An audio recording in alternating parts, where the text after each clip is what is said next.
चलो आज अपने कौन सा करेंगे, कौन सा करेंगे? 25। एग्जाम्पल नंबर 25, उसका नाम है भव्य दीप। 5 पर 3 के प्रमाण में लाभान्वित बांटने वाले साझेदार हैं। 31/3/2017 के दिन उनकी पेढ़ी की पक्की तलपट निम्नानुसार थी, तो नीचे हमको दी हुई है, पर साथ में चालू खाता भी हमको यहाँ दिया हुआ है इसमें, और बाद में कुछ शर्तें दी हुई हैं हमको, उनको भी फॉलो करना है। ठीक है, तो सबसे पहले हम ये अकाउंट्स ड्रॉ करेंगे इनके लिए। तो अकाउंट्स में हमको यहाँ पर चारों अकाउंट, पुनर्मूल्यांकन खाता, यहाँ पर क्या आएगा चालू खाता, पूंजी खाता हम यहाँ बनाएंगे नहीं आज।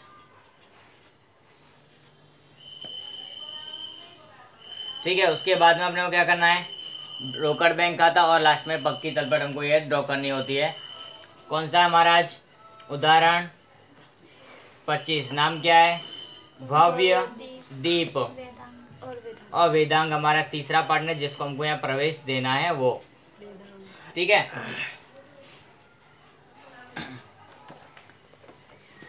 अकाउंट्स ड्रॉ हो गए। उसके बाद हमको समायोजन टिक मार्क करने हैं, तो समायोजन को टिक मार्क करेंगे हम। पहला है 50,000 का वेदांग रुपये 50,000 का अपना निजी फर्नीचर पेढ़ी में लाएगा, तो इसका यहाँ पर कोई टिक मार्क होगा नहीं, लेकिन फर्नीचर है वो हमारी एक संपत्ति बढ़ेगी। अगर साझेदार कोई भी संपत्ति या कुछ भी लेकर आता है वो पूंजी के रूप में गिना जाता है, तो हम इसके लिए पूंजी का खाता अलग से बनाना चाहे तो बना सकते हैं। दूसरा, लेनदारों में से 40,000 है वो वेदांग चुकाएगा, तो लेनदारों को टिक मार्क करना है। वेदांग को भविष्य में होल्ड पर रखना है, वेदांग की ख्याति होल्ड पर रखनी है, पेढ़ी की ख्याति होल्ड पर रखनी है। तीनों हमारे तीसरा चौथा पांचवा समायोजन है, इसको हम थोड़ी देर बाद देखेंगे। उसके बाद लिखा उधार खरीदी के 10,000 लेनदारों के खाते और खरीद खाते दोनों लिखना बाकी है, तो लेनदार को हमको वापस टिक करना 6 नंबर के लिए। उसके बाद में स्टॉक की बाजार कीमत, तो स्टॉक को टिक मार्क करना है 7वां नंबर। कारीगर मुआवजा अनामत की जवाबदारी हमारे पास में लिखी हुई है, यानी कि उसको भी टिक मार्क करना है 8वां नंबर। विनियोग पर मिलना बाकी ब्याज है, तो विनियोग को भी हमको टिक मार्क करना है। अगर टिक मार्क नहीं करोगे तो चलेगा विनियोग के ब्याज को, क्योंकि विनियोग है यहाँ पर अलग से। ठीक है, तो हमारा टिक मार्क भी पूरा हो गया है। अब हमको क्या करना है, इनको अलग अलग खातों में ट्रांसफ़र करना है, इनकी जो भी शेष दिए है उनको। तो पहले हम संपत्ति से स्टार्ट करते, तो बैंक, तो बैंक को हम कहाँ लिखेंगे, रोकड़ बैंक खाते के अंदर शेष आगे लाए।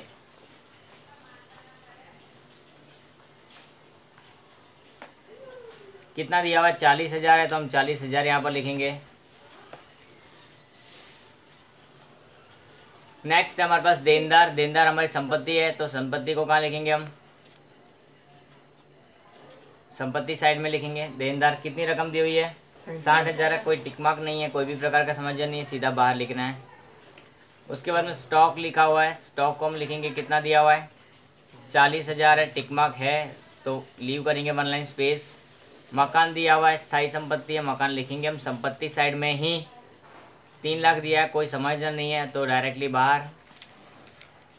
विनियोग है, इसको हम डायरेक्टली बाहर भी लिख सकते हैं, क्योंकि मिलना बाकी ब्याज हम अलग से शो करेंगे। तो विनियोग को भी हमने डायरेक्टली का लिख दिया है, बाहर लिख दिया है 70,000। बैंक का है जो रकम हम बाद में लिखते हैं, इसकी शेष वहाँ लिख दिया है। आगे चलते हैं हम पूंजी दायित्व की तरफ में, तो क्या दिया प्रोविडेंट फंड पेढ़ी का दायित्व है, कहाँ लिखेंगे दायित्व में ही लिखेंगे। कितना है 20,000, तो बाहर के कॉलम में। लेनदार 80,000 है और 2 बार टिक मार्क है, तो 2 लाइन छोड़ेंगे। ठीक है, उसके बाद में हमारे पास कारीगर मुआवजा अनामत लिखा है, तो अनामत होती तो कहाँ आती है हमारे चालू या पूंजी खाते के अंदर, तो कारीगर मुआवजा अनामत, लेकिन रकम अभी नहीं लिखेंगे क्योंकि समायोजन है। क्या है समायोजन, रकम दी हुई है इसकी 40,000 दी हुई है। आगे चलते हैं, पूंजी खाता दिया है जो कि हमने पूंजी खाता बनाया नहीं है, तो उसको थोड़ी देर के लिए यहाँ लिख देते हैं। हम क्या लिखेंगे भव्य और दीप, और साथ में तीसरा पार्टनर कौन है वेदांग भी है। जब चालू खाता दिया होता है तो पूंजी खाता लगभग नहीं बनाते हैं, बनाते हैं तो सिर्फ उसमें पूंजी की एंट्री करने के लिए बनाया जाता है। तो ये तीनों मैंने यहाँ लिख दिए हैं पूंजी में। पुराने साझेदारों की पूंजी में पहले से लिख देता हूँ, जो दी हुई है 1 लाख। 1,30,000। ठीक है, तीसरे पार्टनर की पूंजी हमको अभी पता नहीं है, जब हम समायोजन करेंगे तो उसको लिखेंगे। आगे चालू खाता दिया है तो लिखेंगे शेष आगे लाए।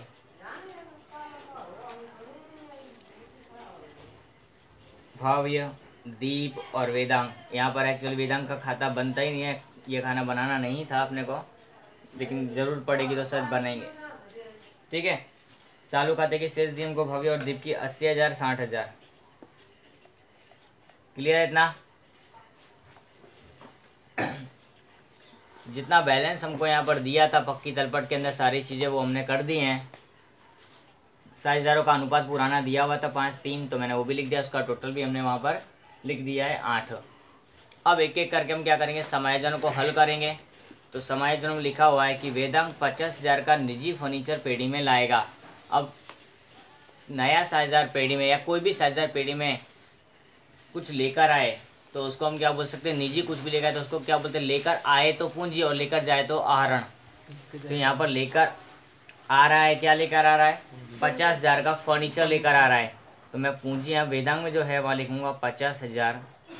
इसको अलग खाना बनाकर अलग से पूंजी खाता बनाकर भी शो कर सकते हो। बाकी मैं लिख रहा हूँ सिर्फ 50,000 पहले, उसकी दूसरी असर होगी यहाँ पर संपत्ति है फर्नीचर, तो फर्नीचर 50,000 का हम यहाँ भी लिखेंगे साथ के साथ में। संपत्ति है फर्नीचर इसलिए यहाँ तो लिखा जाएगा ही, साथ में कौन ला रहा है, वेदांग नया साझेदार, तो उसके खाते में हमने यहाँ पे लिख दिया वो पूंजी गिना जाएगा, इसलिए मैंने पूंजी के अंदर लिखा है। आगे चलते हैं, लेनदारों में से 40,000 के वेदांग चुकाएगा जो उसके पूंजी खाते ले जाना है। तो देखो लेनदारों में से कौन चुका रहा है, वेदांग चुका रहा है, तो वेदांग मैंने यहाँ पे लिख दिया कितना, 40,000। बचे कितने, 40,000। ठीक है, तो ये 40,000 वेदांग चुका है, तो ये कहाँ हो जाएंगे, वेदांग के खाते में जुड़ जाएंगे पूंजी के रूप में, क्योंकि साझेदार लेनदारों को चुकाने के लिए रोकड़ लाया तो ही चुकाया होगा ना उसने, तो ये पूंजी के रूप में लेकर आया है और सीधा किसको दे दिया उसने, लेनदारों को। तो ये इसकी पूंजी बन गई 90,000 रुपये। 50,000 की फर्नीचर और ये लेनदार। ठीक है, तो ये हमारे कहाँ चला जाएगा, वेदांग में। तो इनकी पूंजी की टोटल हम करना चाहे तो कर सकते हैं। आगे चलते हैं हम नेक्स्ट समायोजनों की तरफ। तो वहाँ पे लिखा हुआ है वेदांग भविष्य में, हम इसको बाद में देखेंगे, ख्याति 30,000 रोकड़ में लाएगा, ख्याति का भी बाद में देखेंगे। छठे नंबर का समायोजन पर हम आगे बढ़ेंगे। अब उधार खरीदी के 10,000 लेनदारों में लिखे और खरीद खाते लिखना बाकी है। देखो हमने उधार खरीदी लिखनी बाकी रह गई है, क्या उधार खरीदी, तो उधार खरीदी लिखनी बाकी रही, वो कहाँ आएगी, एक तो खरीदी है तो लेनदारों के अंदर आएगी, तो लिखेंगे नहीं लिखी खरीदी। क्या लिखेंगे, नहीं लिखी खरीदी। कितनी, 10,000। तो ये टोटल कितना हो जाएगा, 50,000 का। इसकी दूसरी असर कहाँ होगी, सीधी बोलो, यहाँ पर किस साइड लिखी हमने, जमा में, तो यहाँ का आएगा उधार में। नहीं लिखी खरीदी या तो लिखेंगे लेनदार,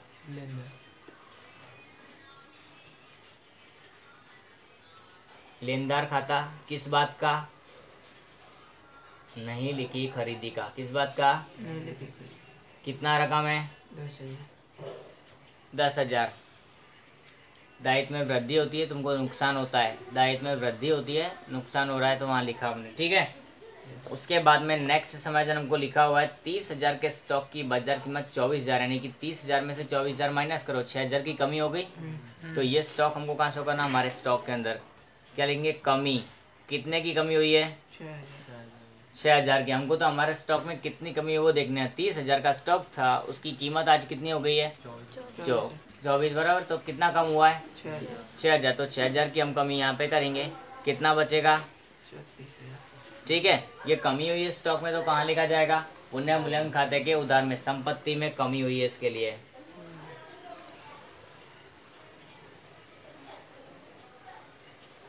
क्लियर। दूसरी असर हम आगे चलते हैं। कारीगर मुआवजा की जवाबदारी हुई है 24। पहले मेरे पास जिम्मेदारी यानी कि दावा जो होता है, तो लिखेंगे कारीगर मुआवजा की जिम्मेदारी या तो दावा, कितनी है, 24,000 है। तो देखो 24,000 मैं पहले यहाँ लिखूंगा, हमेशा ध्यान रखना, पहले दावा कहाँ लिखने का, यहाँ लिखने का, उसके बाद इसकी असर कहाँ देने की, यहाँ पर, यहाँ हो तो 24,000, 16,000 बचेगा, उसको हम बांटेंगे 10,000, 6,000,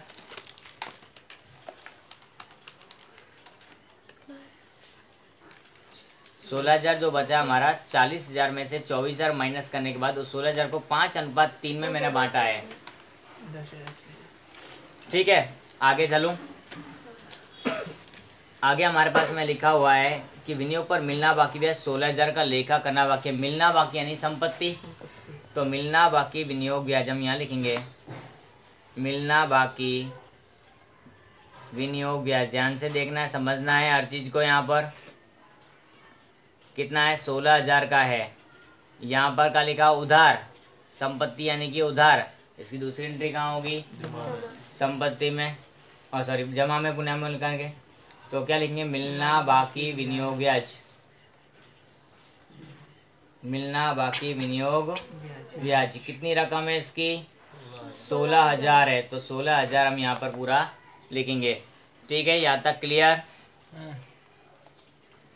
अब समायोजनों में हमारे जो मोस्ट ऑफ थे हो गए, सिर्फ तीनों को छोड़कर। ठीक है, यानी हमारी की बाकी क्या है, सिर्फ ख्याति की एंट्री बाकी है, बाकी सब कुछ हो गया है।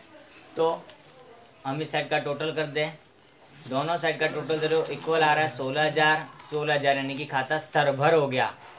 सरभर खाता किसको बोलते हैं, जब दोनों साइड का टोटल उधार और जमा का एक समान आए तो उसको हम क्या बोला जाता है, सरभर, यानी कि नो प्रॉफिट नो लॉस की स्थिति है हमारे यहाँ पर। ठीक है, अब आगे बढ़ते हैं, इसका टोटल करेंगे हम। तो इसके टोटल के अंदर हम देखेंगे, पहले ख्याति की एंट्री बाकी है, तो गणना,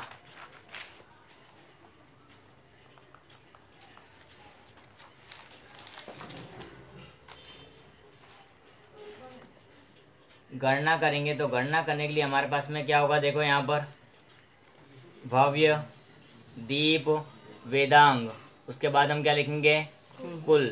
पुराना अनुपात कितना दिया हुआ था, टोटल कितना होता है, 8। नीचे हमको इनसे रिलेटेड ना तो नए अनुपात के बारे में कोई सूचना दी है, और ना ही कौन सी सूचना है बोला हमारे पास,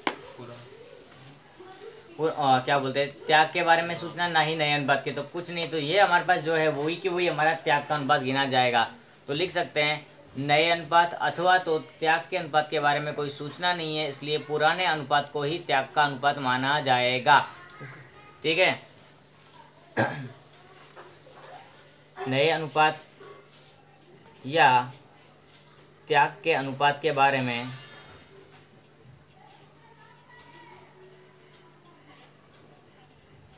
कोई सूचना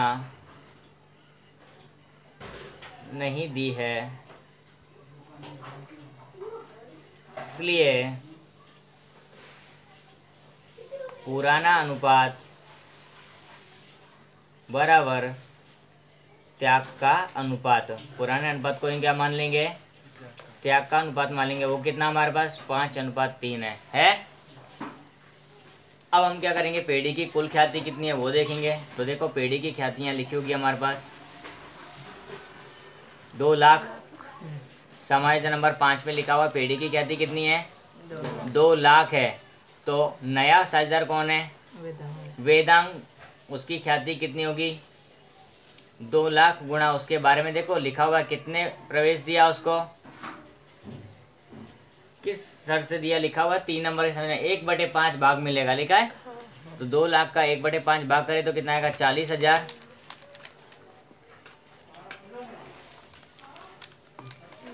ठीक है, अब ये 40,000 में से रोकड़ कितनी लेके आएगा वो, 30,000।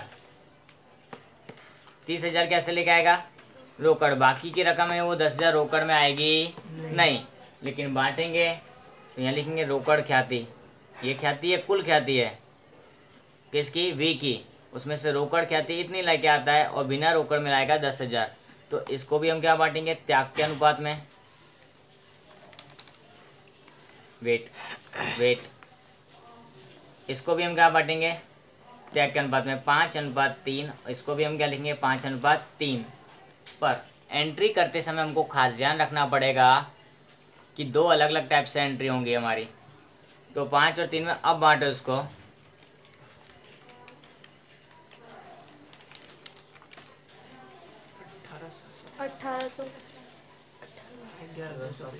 18,750 और दूसरी कितनी है 11,250। इसको हम बांटेंगे 6,250 और 3,750। ठीक है। अब एंट्री की बात करते हैं हम ख्याति के लिए। तो रोकड़ में ख्याति लेके आता है तो एंट्री होती है 2। रोकड़ में ख्याति लेके आता है तो एंट्री होती है 2 और ख्याति रोकड़ में ना लाए तो एंट्री होती है 1। तो इसकी 2 एंट्री प्लस इसकी 1 एंट्री, टोटल कितनी एंट्री होंगी 3। तो रोकड़ में ख्याति लाएगा तो क्या होगा रोकड़ खाता उधार। क्या होगा रोकड़ खाता उधार। क्या लिखेंगे ख्याति के प्रीमियम खाते का। क्या लिखेंगे पिछले 2 सवालों में हम ये करते आ रहे हैं।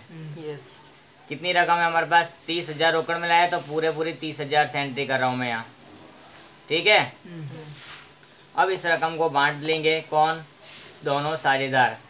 ख्याति का प्रीमियम खाता उधार, ख्याति का प्रीमियम खाता उधार भव्य और दीप के पूंजी खाते का। बांट हमने ऑलरेडी दिया है, बांट हमने ऑलरेडी दिया है। जस्ट हमको यहाँ पर लिखना है कि 30,000 है उसको कौन कौन लेगा 18,750 है वो हमको कौन लेगा भव्य और 11,250 को कौन लेगा दीप। ठीक है। ये बांटा है तुम्हारे सामने यहाँ लिखा हुआ ही है, वो देखते रहना है।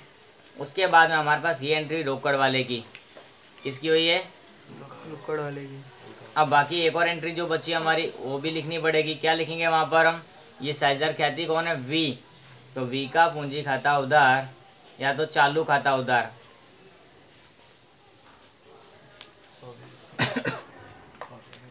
भव्य और दीप के पूंजी खाते का। हाँ के ना।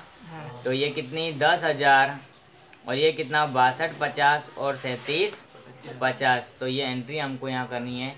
यहाँ पूंजी की जगह पर हम क्या समझ लेंगे चालू खाता, क्योंकि हमने यहाँ चालू खाता बनाया है। एंट्री करेंगे पहले इसकी रोकड़ खाता और ख्याति के प्रीमियम खाते का। यहाँ लिखेंगे हम ख्याति का प्रीमियम खाता। क्या लिखेंगे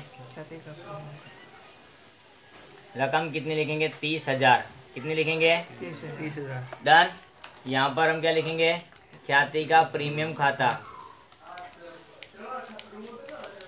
रकम कितनी लिखेंगे हम 18,750, 11,250। ये एंट्रियाँ दोनों मैंने पूरी कर दी हैं। बाकी रही है बी का पूंजी खाता उधार और बी डी के पूंजी खाते का।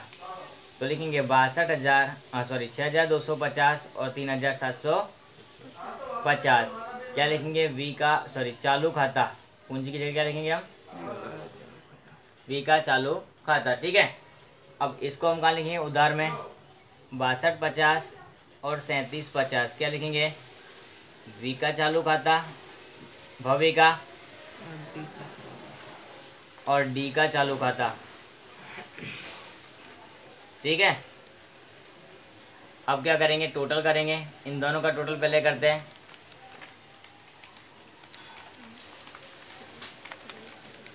एक 115,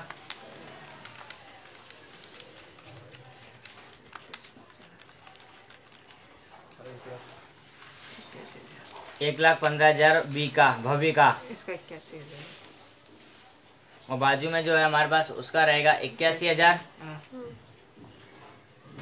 ये ऐसे कैसे हमारे पास यहाँ आ जाएंगे चालू खाते की बाकियाँ। और लास्ट में इसका टोटल ज़्यादा हो रहा है देखो 10,000। डिफरेंस आएगा किस साइड इस साइड में। ठीक है।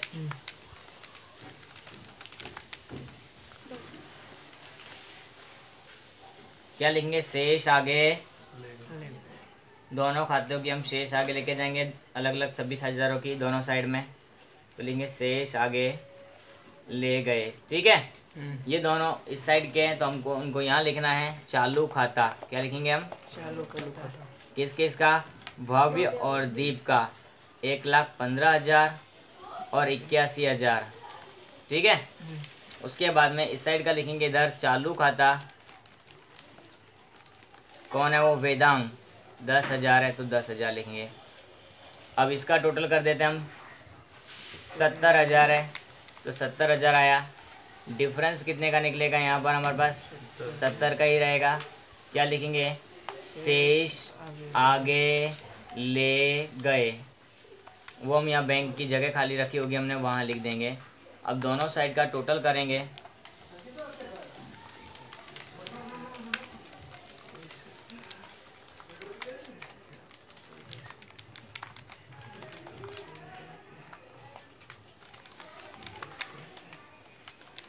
छः लाख 6,10,000। दोनों साइड का 6,10,000।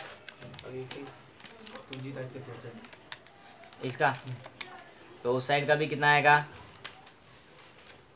चेक करो कितना आता है। तो दोनों साइड का टोटल देखो हमारा 6,10,000 6,10,000 आ गया है। तो इस तरह से हमारा क्या होगा, ये सवाल पूरा होगा। अब इसके जैसा का जैसा एक और सवाल मैं यहाँ दे रहा हूँ जो कि प्रैक्टिस में करना है। माइनस तो हो गया ना, 0 आ गया, छल्ले माइनस कर दे। तो आ गया ना।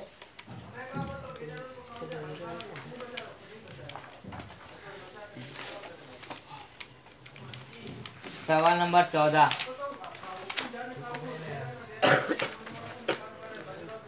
ये हमको ट्राई करना है, सेम इसके जैसा ही है, ठीक है। उसका नाम है अपने को देखना तो पृथ्वी, प्रिंसी और मनन, बराबर। नाम डाला हुआ ध्यान रखना है, वो हमको प्रैक्टिस करना है स्वाध्याय में से।